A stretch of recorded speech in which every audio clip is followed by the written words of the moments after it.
Do you hear us?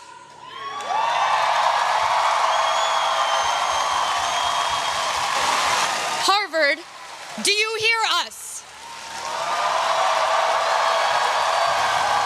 Today, we are celebrated for what we know. In fact, for most of our lives, we've learned to feel a sense of accomplishment in the awards, accolades, and honors that line our childhood homes.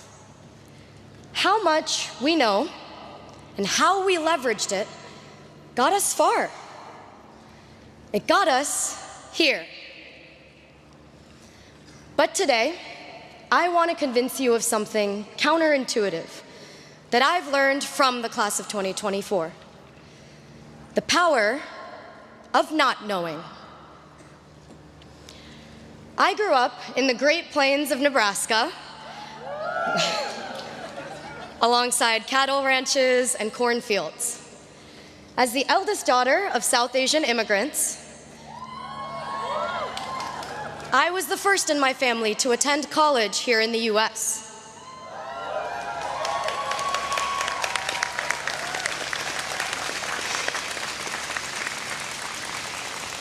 There was a lot I didn't know. When it came time, I asked my parents how to apply to colleges, and they too said, I don't know. The words, I don't know, used to make me feel powerless, like there was no answer, and therefore no way, as if I was admitting defeat. From Nebraska to Harvard, I found myself redefining this feeling of not knowing. I discovered a newfound power in how much I didn't know. I didn't know a field called the history of science even existed. And I now find myself a graduate of the department. Here, for the first time in my life, I had a professor of color, a historian of science who taught me history is just as much about the stories we don't know as the stories we do.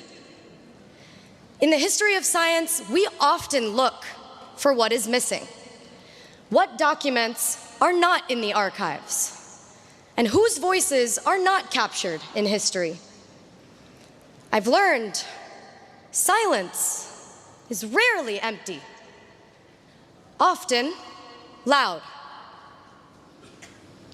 I've learned this not only in the classroom, but also from the class of 2024.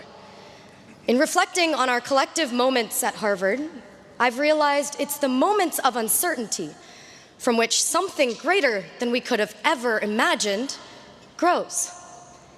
And our class has experienced more than our fair share of the unknown.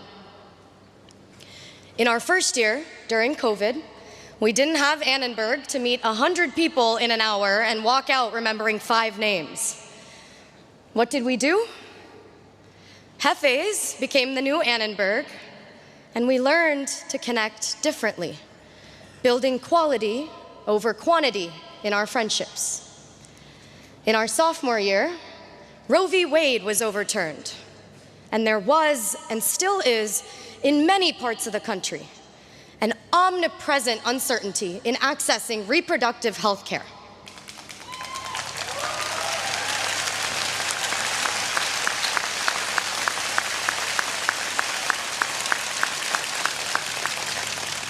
In our junior year, Harvard faced the Supreme Court and the decision to reverse affirmative action.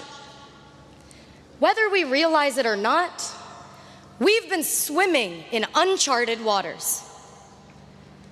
Which brings me to our senior year. A year on campus marked by enormous uncertainty. In the fall, my name and identity, alongside other Black and brown students at Harvard, was publicly targeted.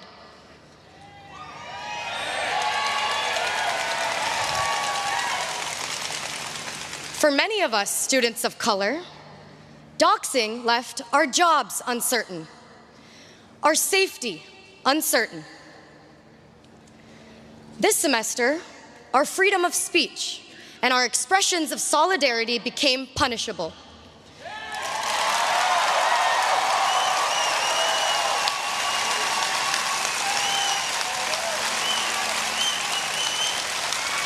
leaving our graduations uncertain.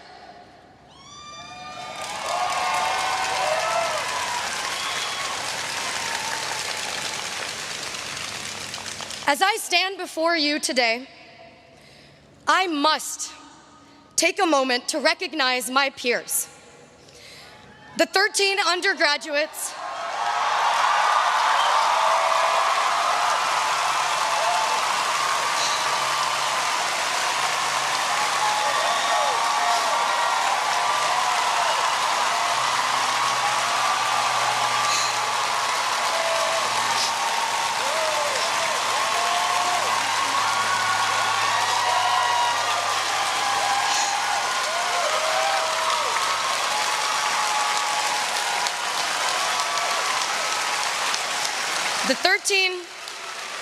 the 13 undergraduates in the class of 2024 who will not graduate today.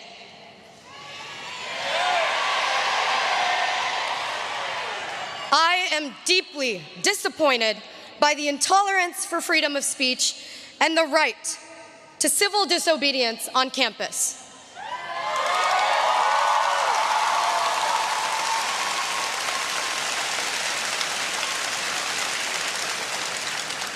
Over 1,500 students had petitioned. Nearly 500 staff and faculty had spoken up, all overwhelmingly against the unprecedented sanctions. As an American and as a Harvard graduate, for me, what is happening on campus is about liberty. This is about civil rights and upholding democratic principles.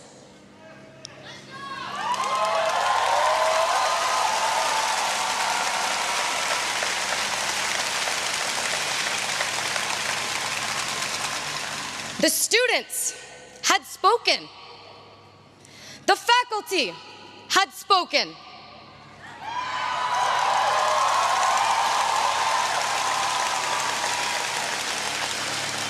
Harvard, do you hear us?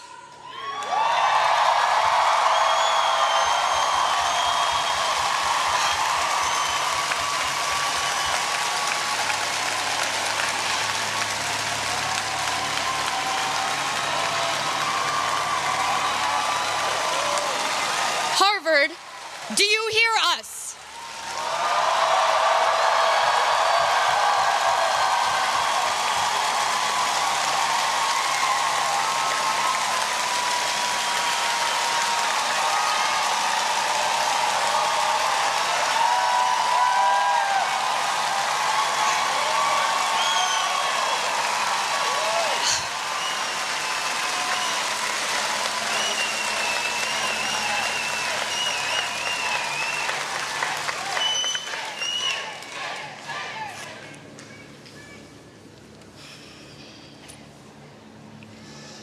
We are in a moment of intense division and disagreement in our community over the events in Gaza.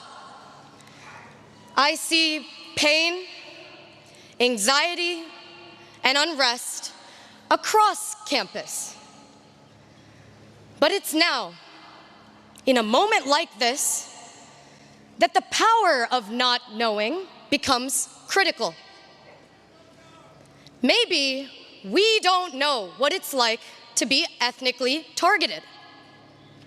Maybe we don't know what it's like to come face to face with violence and death. But we don't have to know. Solidarity is not dependent on what we know, because not knowing is an ethical stance.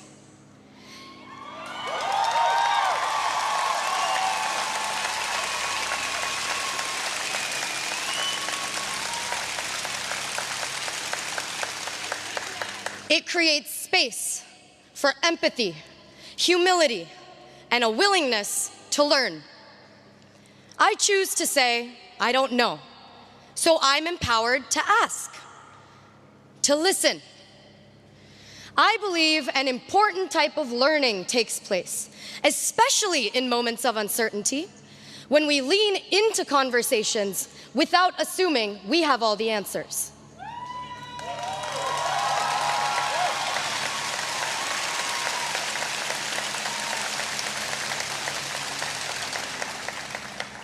Can we see the humanity in people we don't know? Can we feel the pain of people with whom we disagree?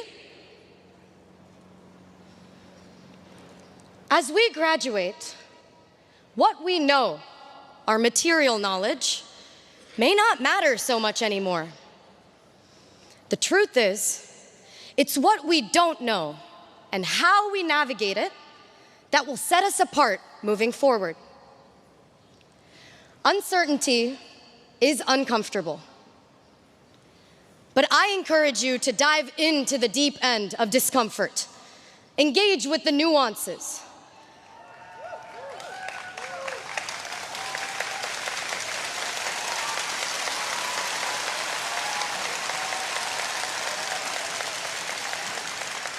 and bring with you a beginner's mind, an ethic of not knowing. Emily Dickinson had said, "Not knowing when the dawn will come, I open every door." Thank you, and congratulations.